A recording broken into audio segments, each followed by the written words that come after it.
Hello students, how are you all? I am Priyanka Saxena, your maths teacher. Today we are going to start with the chapter 7 that is factorization, right? तो first lecture में हम पढ़ेंगे factorisation के बारे में कि क्या क्या होता है फैक्टर्स। सबसे पहले हम पढ़ेंगे फैक्टर्स क्या होते हैं। फैक्टराइजेशन पढ़ने के लिए पहले हमें जानना है कि फैक्टर क्या होते हैं।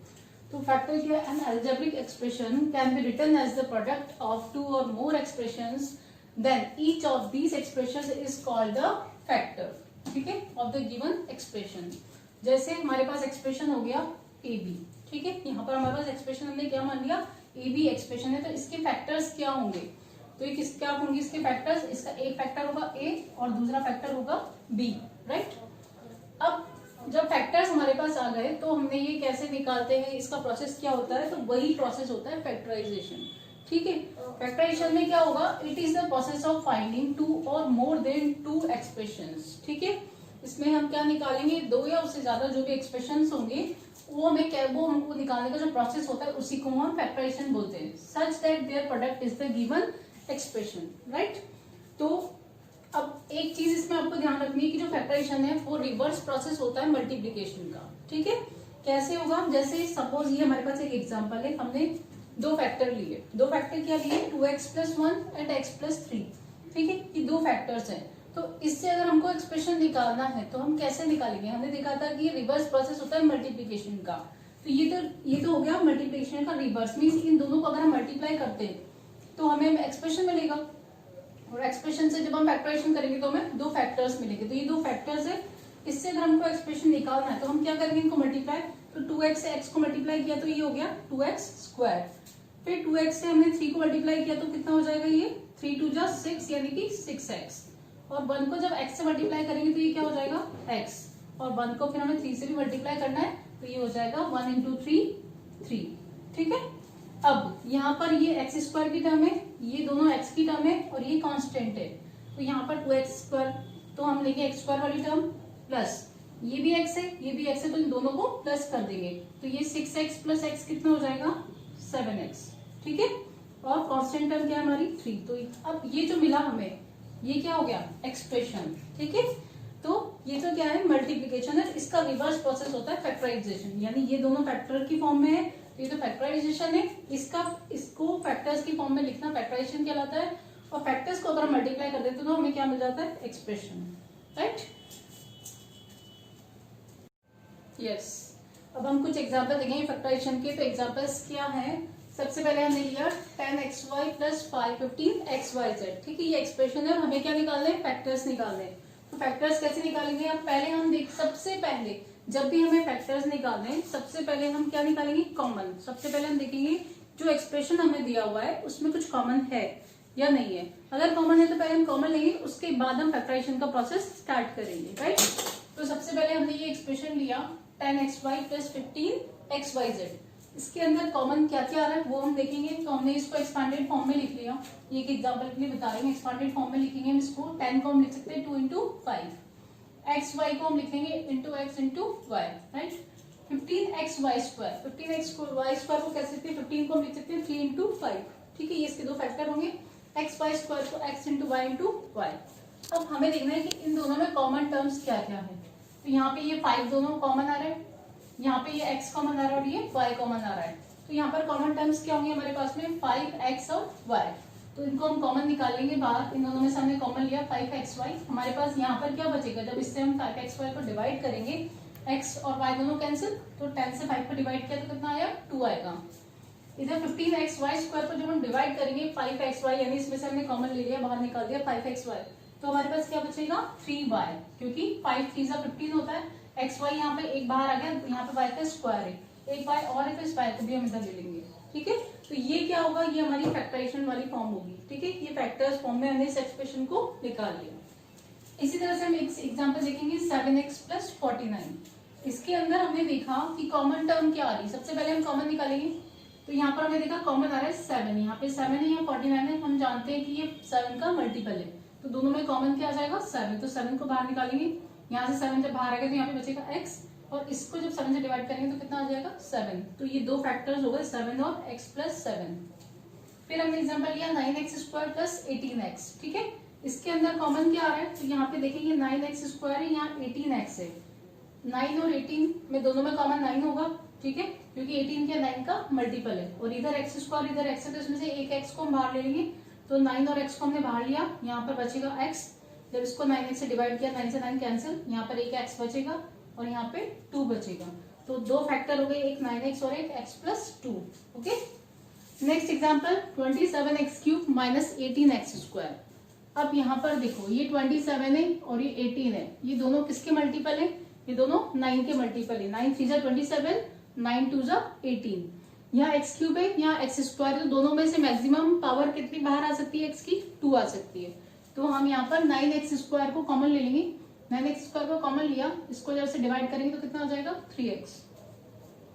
18x स्क्वायर को जब 9x स्क्वायर से डिवाइड करेंगे या फिर इसमें से हम बाहर निकालेंगे तो कितना बचेगा सिर्फ 2, क्योंकि जब हम इसको वापस इससे मल्टीप्लाई करें, मैंने बोला था कि फैक्टराइजेशन क्या है, रिवर्स प्रोसेस होता है मल्टीप्लीकेशन का, ठीक है, तो अगर हम इन दोनों को फिर से मल्टीप्लाई करेंगे तो ये आ जाएगा, और इनके फैक्टर्स निकालेंगे तो ये दो फैक्टर्स निकल के आएंगे, ठीक है।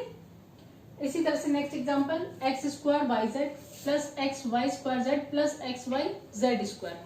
अब इस एक्सप्रेशन को अगर हम उसमें फैक्टर्स की फॉर्म में निकालेंगे तो कैसे निकालेंगे, सबसे पहले वही कॉमन देखेंगे, तो तीनों में एक्स वाई जेड आ रहा है, हमें दिख रहा है कि तीनों टर्म्स में एक्स वाई और जेड आ रहा है, तो हम कॉमन ले लेंगे एक्स वाई जेड को, एक्स वाई जेड को हम कॉमन लेंगे, तो यहाँ पर इससे क्या, यहाँ पर एक्स स्क्वायर है बाकी वाई जेड है, तो वाई जेड बाहर और एक्स स्क्वायर में से एक एक्स बाहर, तो कितना बचेगा सिंगल एक्स। इसमें से जब हम एक्स वाई जेड को बाहर लेंगे तो यहाँ पे सिर्फ वाई पे पावर 2 है, तो एक वाई बचेगा बाकी सब बाहर, और यहाँ पे जेड स्क्वायर है बाकी सब बाहर, सिर्फ एक जेड बचेगा, ठीक है, तो दो फैक्टर्स होंगे, एक एक्स वाई जेड होगा और दूसरा x plus y plus z होगा। एक और एग्जाम्पल लेते हैं, minus 5x square plus 5x y minus 5x z, ठीक है। अब इसमें जब हमें दो टर्म्स के अंदर माइनस दिया हुआ है और एक प्लस की टर्म है, तो हम माइनस को बाहर ले सकते हैं, ठीक है, ये आपकी चॉइस है, आपको माइनस को बाहर लेना है नहीं लेना है। अगर फर्स्ट टर्म में माइनस आ रहा है तो हम माइनस को बाहर ले सकते हैं, तो एक तो माइनस को हमने कॉमन ले लिया, 5x स्क्वायर 5x वाई और 5x जेड, तीनों में 5x 5x 5x आ रहा है, तो हम 5x को भी बाहर ले लेंगे, तो हमने कॉमन ले लिया माइनस 5x। अब यहाँ से माइनस बाहर आ गया तो ये प्लस का हो जाएगा, x जो यहाँ पे बचेगा, ये वाली टर्म माइनस की हो जाएगी, 5x बाहर चला गया तो y बचा, यहाँ से भी 5x बाहर चला गया, ये माइनस भी बाहर चला गया था, तो माइनस जब बाहर चला गया तो यहाँ पे क्या हो जाएगा प्लस, ये हो जाएगा plus z, right. Yes, now factorisation when a binomial is a common factor, ठीक है, बाइनोमियल, तो हम इसमें टर्म्स पढ़ेंगे मोनोमियल बाइनोमियल, ठीक है। मोनोमियल क्या होता है कि जब कोई सिंगल टर्म होती है, जैसे कि दिया हुआ 4 है, तो ये 4 है क्या है, एक मोनोमियल है, जब इसके साथ प्लस या माइनस में और कोई टर्म ऐड नहीं है तो इसे हम बोलते हैं मोनोमियल। इसके साथ जब हम जैसे कि प्लस 2a और लगा दिया या फिर 2b और लगा दिया तो ये क्या बन जाएगा बाइनोमियल, जब इसमें दो टर्म्स आ गई, बीच में प्लस या माइनस का साइन होता है और उसके साथ जब दो कोई टर्म कनेक्टेड होती है तो इसको हम बोलते हैं बाइनोमियल, ठीक है। तो इस तरह की टर्म्स को बाइनोमियल बोलेंगे। तो जब बाइनोमियल अगर कॉमन फैक्टर निकलता है तो हम फैक्टराइजेशन कैसे करेंगे, तो हमने देखा ये एक्सप्रेशन हमें दिया हुआ है, एक इक्वेशन दी हुई है x into x plus 6 minus 2x plus 6, ठीक है। अब देखेंगे कि इसमें x प्लस 6 और x प्लस 6 दोनों में कॉमन आ रहा है, और मैंने बताया था जब भी हम फैक्टर्स निकालते हैं तो सबसे पहले हम ये देखते हैं कि कॉमन टर्म क्या निकल रही है, तो कॉमन निकाल लेते हैं उसको, ठीक है। यहाँ पर x प्लस 6 हमारे पास कॉमन आ रहा है और ये एक बाइनोमियल टर्म है, इसके अंदर दो जो है ये दोनों क्या इसमें प्लस से कनेक्टेड हो रहे हैं, तो ये एक बाइनोमियल है।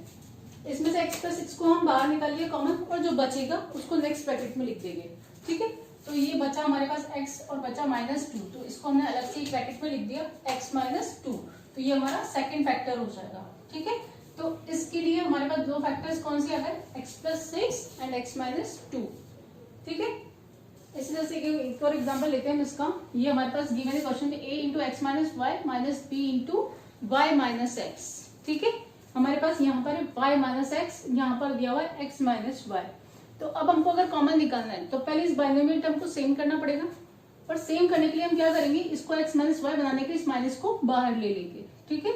तो हमने इस टर्म को एज इट इज लिख दिया a into x minus y, यह माइनस बी था, और जब x को हम बाहर ले लेंगे तो ये माइनस इंटू माइनस क्या हो जाएगा प्लस बी, तो ये प्लस हो जाएगा यहाँ पे प्लस बी, और ये वाली अंदर वाली टर्म हो जाएगी x माइनस वाई, ठीक है। कैसे, अगर हम इसको वापस से x से माइनस से मल्टीप्लाई करेंगे तो माइनस एक्स और प्लस वाई हो जाएगा, यानी ऊपर वाली टर्म आ जाएगी, तो माइनस को बाहर ले लिया तो ये प्लस बी हो जाएगा और ये x माइनस वाई, ठीक है।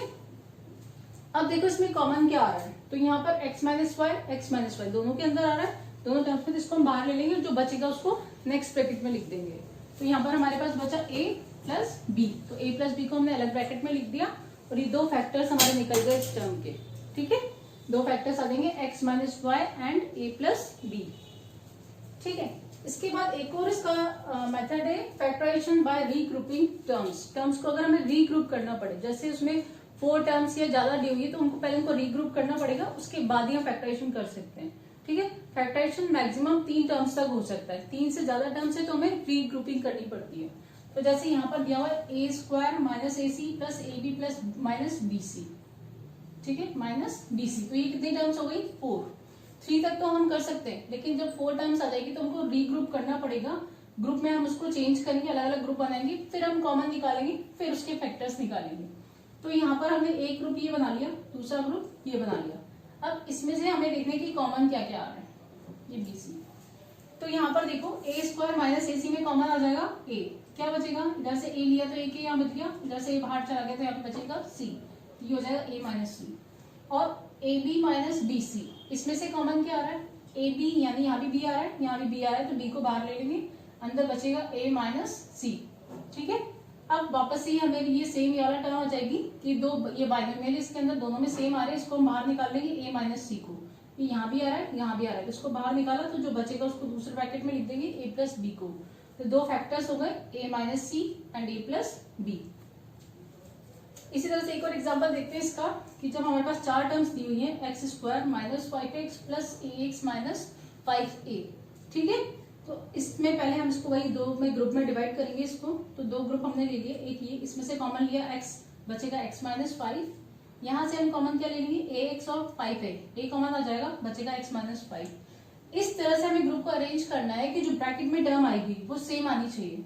ठीक है, कई बार ऐसा हो सकता है कि माइनस 5x इस तरफ है और ये इधर है। ठीक है, तो हमको एक्सचेंज करना पड़ सकता है। कॉमन इस तरह से हम लेंगे कि बीच में जो टर्म हमें मिलेगी ब्रैकेट में वो सेम आनी चाहिए दोनों के अंदर।